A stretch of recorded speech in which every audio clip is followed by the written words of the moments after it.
My name is Perry Zhang. I'm the founder and CEO of Cashflow Marketplace. People often ask me, why are the returns on real estate syndication so good? It's almost too good to be true. Why am I qualified to talk about this? I was previously an engineer manager at Live. I now own more than $100 million of commercial real estate. Cashflow Marketplace is a Y Combinator backed marketplace for investing in commercial real estate.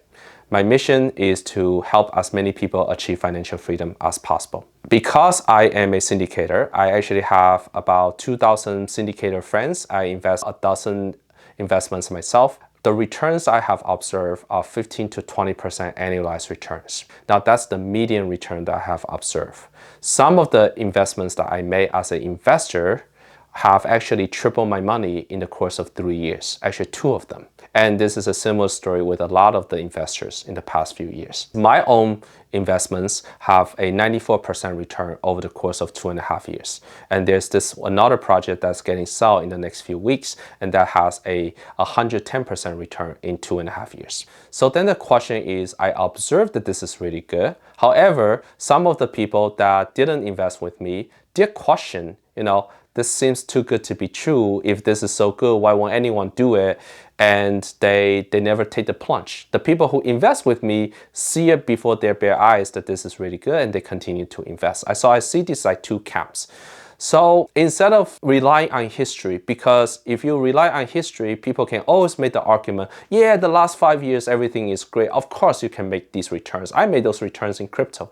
So what is the first principle reasoning on why the returns in real estate syndication good? Real estate syndication, multifamily syndication, undergo 5 levels of vetting before it actually close. Okay, the first level of vetting is for the operator or the syndicator to go out to buy these properties. They have to talk to a commercial real estate broker. Commercial real estate brokers are highly paid. They make about $1 to $2 million a year. In order for them to talk to you, they better believe that you are legit, that you actually have a high-paying job, that you can close on the transaction, and you have the liquidity to do so. The second level of vetting is the vendors. In order to make an offer on a real estate syndication or real estate property, large commercial apartment complex, you have to know what is the pro forma rent and what are the pro forma expenses. And to do that, you need a third-party vendor to give you these bids. The property manager is also really busy managing other people's properties. They will not give you a pro forma until you prove yourself. And that takes about 3 to 6 months of just dancing around to prove that you are serious about this. And a lot of people just give up before then. The third level of vetting is the mentorship groups. Mentorship groups sell these courses, based on reputation. So they care a lot about reputation. Should the deal go bad, they basically are done as a mentorship organization. So what they do is they put checks and balances in place to make sure that your underwriting gets reviewed by 2 coaches before you make an offer. They are there to help you prevent the operators or the syndicators from making a bad decision. So they are very self-interested in their own right. And that's a good thing. It puts a lot of the conservative pressure on this whole industry. The fourth level of vetting is actually the most important one, which is by the lenders themselves. Lenders are probably the smartest people out there, right? They are very analytical and think from their perspective. They have so much to lose and so little to gain. If the deal goes well, 2 years ago, they're making like a 3% interest rate. And now they're making 7% interest rate, plus or minus 1 to 2% fees. And then if they lose everything. They lose, if you're purchasing a $50 million apartment complex, they're putting down $35 million. If the deal doesn't go well, they lost all $35 million. They have to be extremely careful on how good the deal is. Here's another meta point. The lenders are smart. They're probably some of the smartest creatures in the history of mankind. They are also very, very analytical. And it turned out that you can observe a lot about the riskiness of an asset based on what kind of interest rate you get. If you're trying to flip a single family, your interest rate is going to be high. If you're trying to buy a primary residence, your interest rate is low. That's because flipping a house is a lot higher risk than buying your primary residence. So you can take that corollary, go into multifamily, and you'll notice that the interest rate for buying commercial real estate is actually one of the lowest there is. Sometimes it's even lower than buying your primary residence.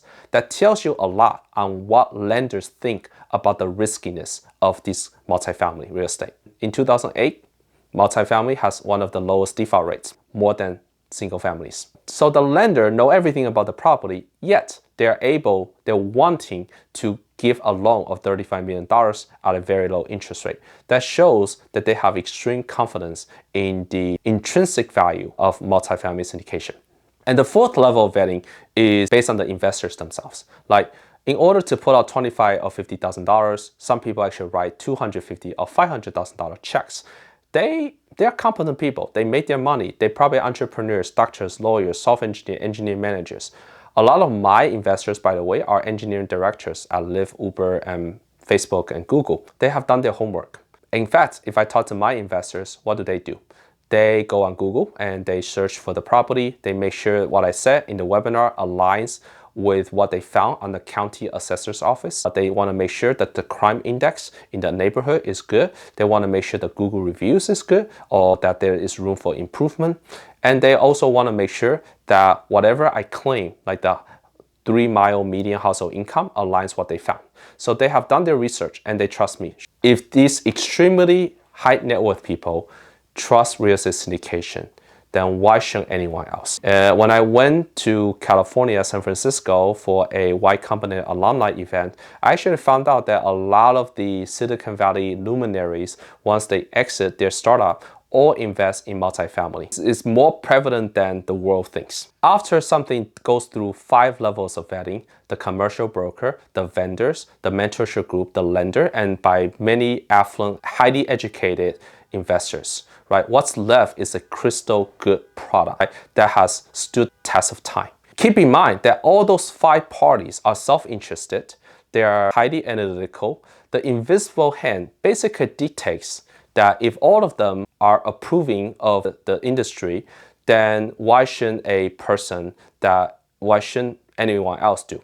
So that's why I believe that analytically, from first principles, why real estate syndication is a good thing.